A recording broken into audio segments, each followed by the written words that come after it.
قرآن کا پیغام، پارہ نمبر 15۔ ان هذا القرآن يهدي للتي هي اقوم ويبشر المؤمنين الذين يعملون الصالحات ان لهم اجرا كبيرا۔ حقیقت یہ ہے کہ یہ قرآن وہ راستہ دکھاتا ہے جو سب سے زیادہ سیدھا ہے، اور جو لوگ اس پر ایمان لا کر نیک عمل کرتے ہیں انہیں خوشخبری دیتا ہے کہ ان کے لیے اللہ کے یہاں بڑا اجر و ثواب ہے۔ وَيَدْعُ الْإِنسَانُ بِالشَّرِّ دُعَاءَهُ بِالْخَيْرِ وَكَانَ الْإِنسَانُ عَجُولًا۔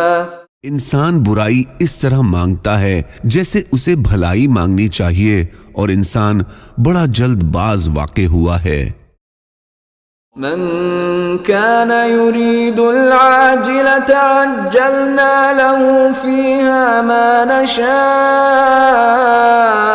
لمن نريد عجلنا له فيها ما نشاء لمن نريد ثم جعلنا له جهنم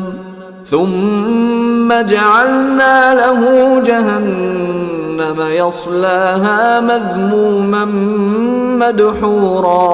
جو شخص دنیا کے فوری فائدے ہی چاہتا ہے تو ہم جس کے لیے چاہتے ہیں جتنا چاہتے ہیں اسے یہیں پر یعنی دنیا میں جلدی دے دیتے ہیں، پھر اس کے لیے ہم نے جہنم رکھ چھوڑی ہے جس میں وہ ذلیل و خوار ہو کر داخل ہوگا۔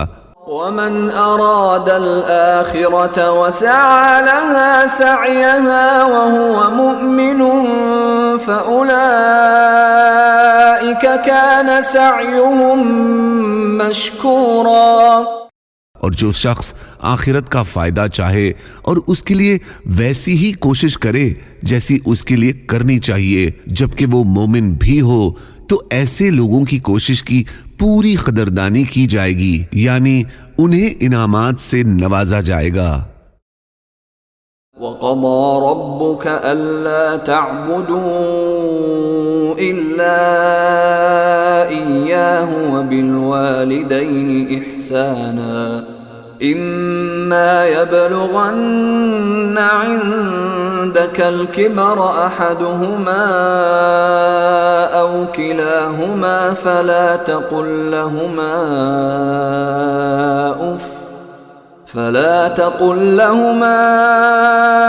أُفٍّ وَلَا تَنْهَرْهُمَا وَقُل لَّهُمَا قَوْلًا كَرِيمًا۔ تمہارے پروردگار نے یہ حکم دیا ہے کہ اس کے سوا کسی کی عبادت نہ کرو اور والدین کے ساتھ اچھا سلوک کرو۔ اگر والدین میں سے کوئی ایک یا دونوں تمہارے پاس بڑھاپے کو پہنچ جائیں تو انہیں اف تک نہ کہو اور نہ انہیں جھڑکو، بلکہ ان سے عزت کے ساتھ بات کیا کرو۔ وَاخْفِضْ لَهُمَا جَنَاحَ الذُّلِّ مِنَ الرَّحْمَةِ وَقُلْ رَبِّ ارْحَمْهُمَا كَمَا رَبَّيَانِي صَغِيرًا۔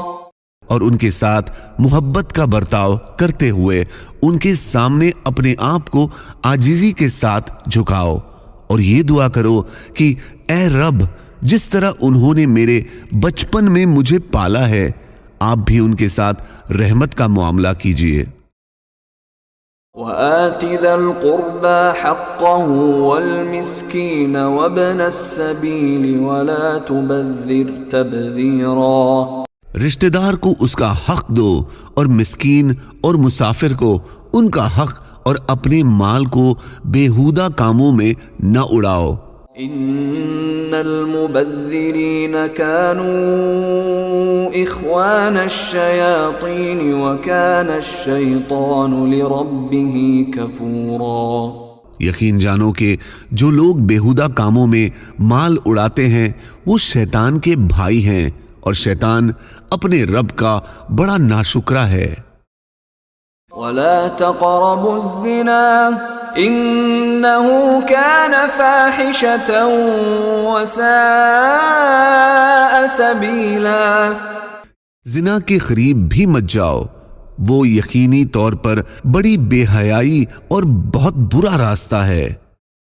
ولا تقربوا مال اليتيم إلا بالتي هي أحسن حتى يبلغ أشده وأوفوا بالعهد إن العهد كان مسؤولا.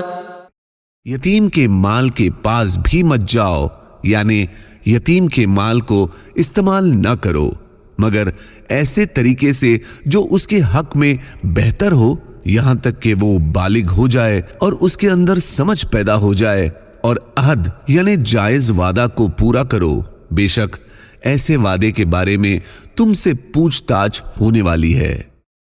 وَأَوْفُوا الْكَيْلَ إِذَا كِلْتُمْ وَزِنُوا بِالْقِسْطَاسِ الْمُسْتَقِيمِ ذَلِكَ خَيْرٌ وَأَحْسَنُ تَأْوِيلًا. جب کسی کو کوئی چیز پیمانے سے ناپ کر دو تو پورا ناپو اور تولنے کے لیے صحیح ترازو استعمال کرو، یہی طریقہ درست ہے اور اسی کا انجام بہتر ہے۔ وَلَا تَقْفُ مَا لَيْسَ لَكَ بِهِ عِلْمٌ إِنَّ السَّمْعَ وَالْبَصَرَ وَالْفُؤَادَ كُلُّ أُولَئِكَ كَانَ عَنْهُ مسؤولا. جس بات کا تمہیں یقین نہ ہو اسے سچ سمجھ کر اس کے پیچھے مت پڑو، یقین رکھو کہ کان، آنکھ اور دل سب کے بارے میں تم سے سوال ہوگا۔ أقم الصلاة لدلوك الشمس إلى غسق الليل وقرآن الفجر إن قرآن الفجر كان مشهودا. اے پیغمبر، سورج ڈھلنے کے وقت سے لے کر رات کے اندھیرے تک نماز قائم کرو اور فجر کے وقت قرآن پڑھنے کا اہتمام کرو۔ یاد رکھو کہ فجر کی تلاوت میں فرشتوں کا مجمع حاضر ہوتا ہے، اور رات کے کچھ حصے میں تہجد پڑھا کرو جو تمہارے لیے ایک نفلی عبادت ہے۔ جزاکم اللہ۔